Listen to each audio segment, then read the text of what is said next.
Добрый день, дорогие подписчики и зрители канала. Этот ролик я посвящу, опять же, газонокосилке, потому что основная проблема – это пуск этой газонокосилки. Прям, заколебешься. И также расскажу о поломке газонокосилки, которая тоже достаточно серьезная оказалась. И скрытая, и сразу ее не заметишь. Но она есть, и достаточно серьезные повреждения она уже у меня получила. На работу это не повлияет. У этой газонокосилки проблема в том, что у нее нет подкачки бензина. Бензин сливается, и чтобы запустить ее, надо 20, 25, 30 раз дернуть за ручку, и только лишь после этого она заведется. Но это прям серьезно напрягает.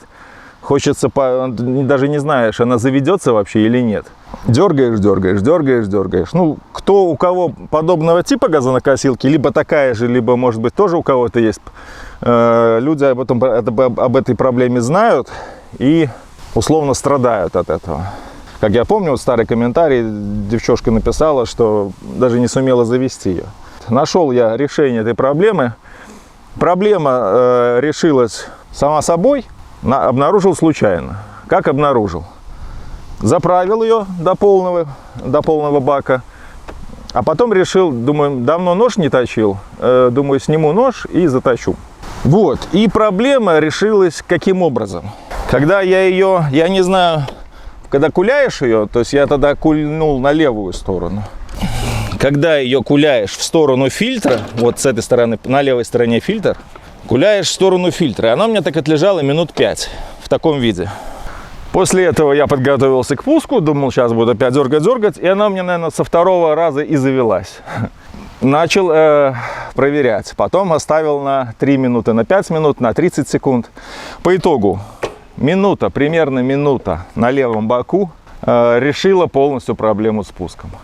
Примерно минута на левом боку, рычажок вперед переводишь, со второго раза она заводится. Но минутку надо подержать. Пробовал 30 секунд, нет, не получилось, только минута. Это первый момент по газонокосилке, то есть у кого проблема с пуском, имеется в виду, заправляете, ложите на левую сторону, засекаете там не на часах, а так примерно минуту, через минуту ложите, она заводится. Вот она у меня отстояла уже где-то недели 2. Вот сейчас проверим. Второй момент, она самоходная, начала по весне, наверное, какой-то звук производить. Едешь, она она косит, какие-то проблемы. Вот не понимал я, скрежетание какое-то, посмотрел, все перемазал, все подшипники, в колесах посмотрел, вроде все нормально. А тут она мне перестала ехать, самоходная часть.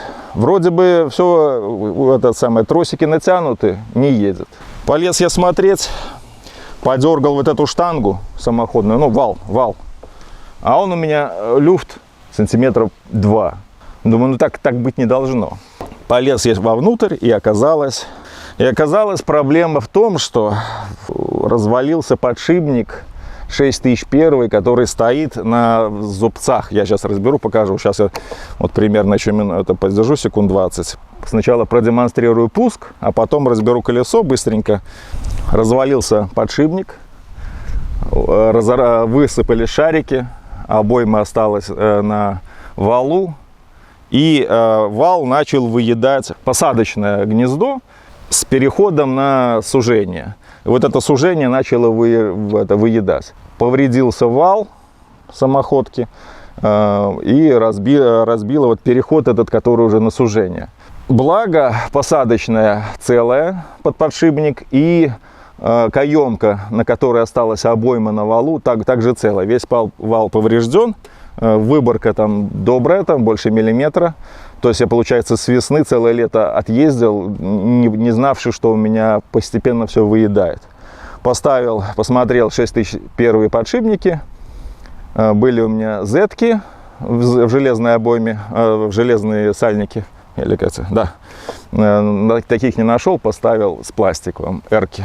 Все, поставил, люфт исчез, все стало прекрасно. Так, примерно минута прошла.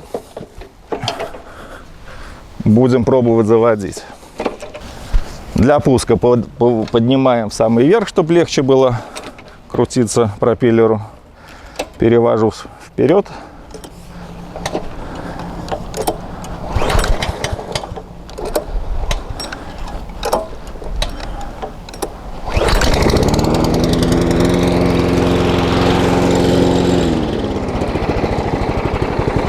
Вот вы видели, 2 недели, 2 железных недели она отстояла. Никогда такого не было.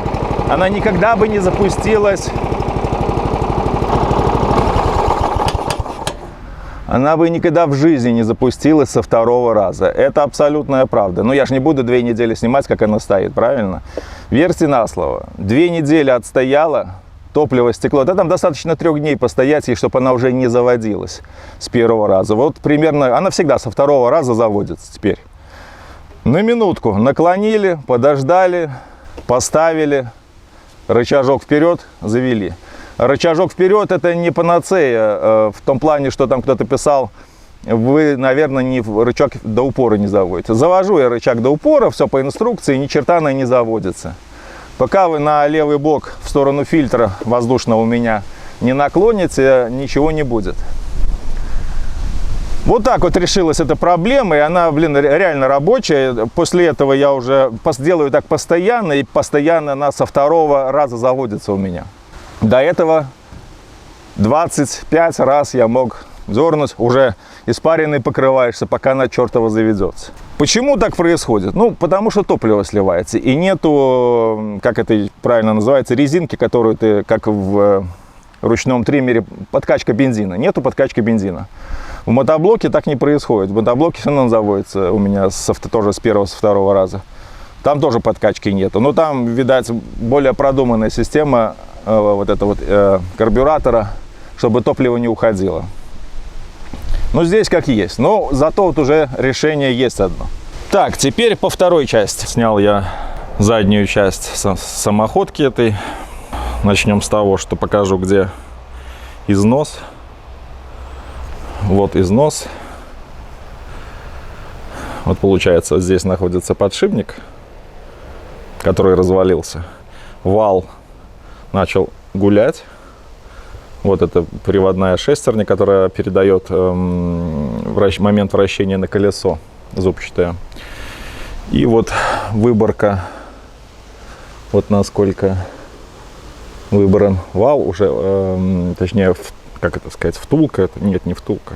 Ну, переход с подшипника на, вот, выборка видно.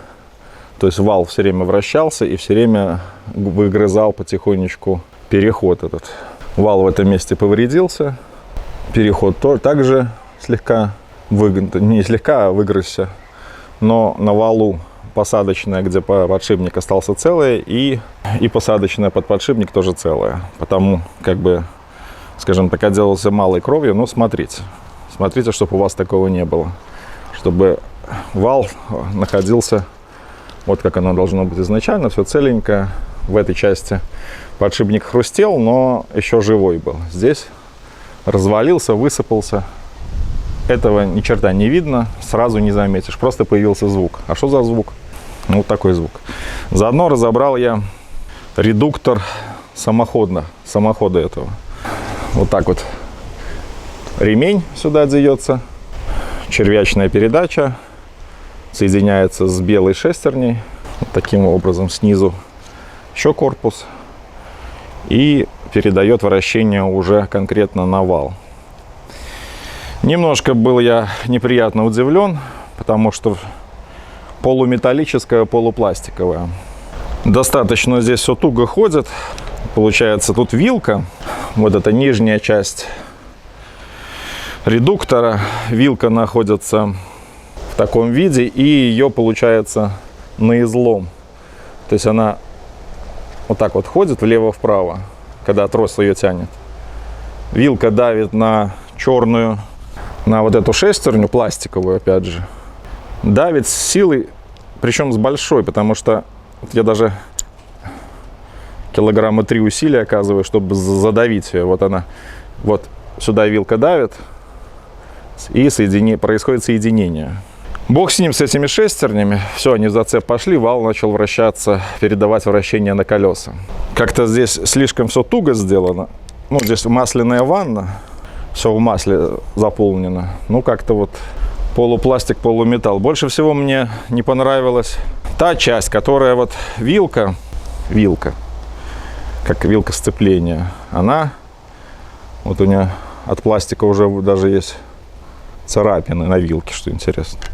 Вот она на излом вот так вот проворачивается и задавливает пластиковый шестерню белый. Так вот, куда она давит, здесь все пластиковое. Возможно, там внутри какая-то металлическая часть есть. Ну, как-то вызывает сомнение. Вот этот силы излома давит на пластиковую шестерню. Но больше всего мне не понравилось в этом редукторе то, что сама вилка находится в посадочном в этой части. И вот тут все пластик. Вилка металлическая, посадочное гнездо пластиковое. Насколько хватит этого узла, сложно сказать. Очень большие сомнения. То есть, я повторюсь, вилка давит на черную шестерню, черная шестерня заскакивает в зацеп с белой, и происходит движение. Ну вот все вот это, ну какое-то сильно хлипкое. Я не знаю, как у великого штиля сделано или хускварны.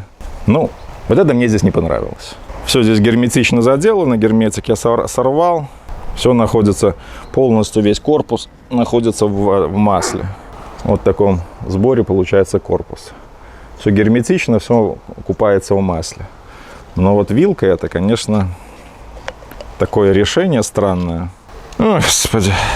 Ну, с чем приходится? Ну, это ж чемпион. Что сделаешь? Ну, вроде все показал, как она работает. Сейчас я буду назад собирать и косить, если время останется. Масло наливаю полную чашу, не жалеющий. Масло обычное, нафтановское, трансмиссионное, до краев. Герметиком смазал. Льем так, чтобы потекло практически.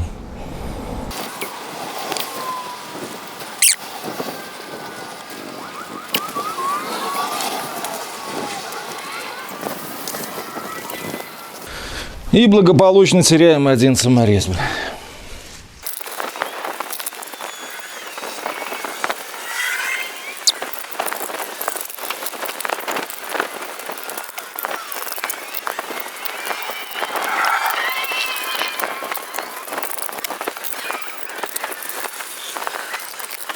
Вот что мне не нравится здесь, это ручка газа. Она стоит с внешней стороны, да, это правильно, но я бы ее сделал уже с внутренней стороны. Потому что когда вы куляете газонокосилкой, чтобы помыть, допустим, на правую сторону, ручка газа все время гнется. И рано или поздно она перестанет функционировать. Я думаю, может ее вверх ногами поставить? Как такое решение, как думаете? То есть для обслуживания газонокосилки это очень неудобно тем, что не помыть. Попробую ее поставить вверх ногами.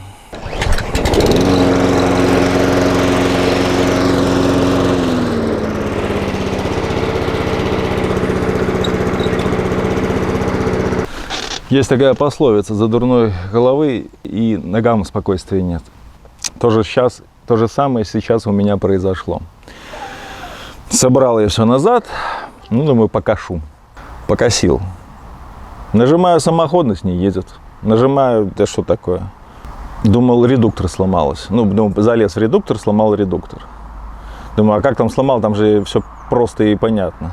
Думал, а тросик, наверное, расслабился. Подтянул тросик, тоже ничего. Затянул его по максимуму. Не едет, паскуда. Что делать, блин? Благо, голова начала соображать, посмотрел, овал-то крутится. Тросик настолько натянул, что уже замыкание было напрямую, и вал крутится, а колеса не едут. И тут до меня дошло, что я поставил вот эти зубчатые шестерни, перепутал лево с правой. Вот то, что сейчас я сделал, сейчас обратно разбираю, собираю. Зубчатые шестерни оказались в обратную сторону, и они в зацеп не идут, а все время на свободе. Ой, ну что сделаешь, придется опять разбирать. Вот эти зубчатые шестерни, я их просто местами перепутал, потому они не шли в зацеп.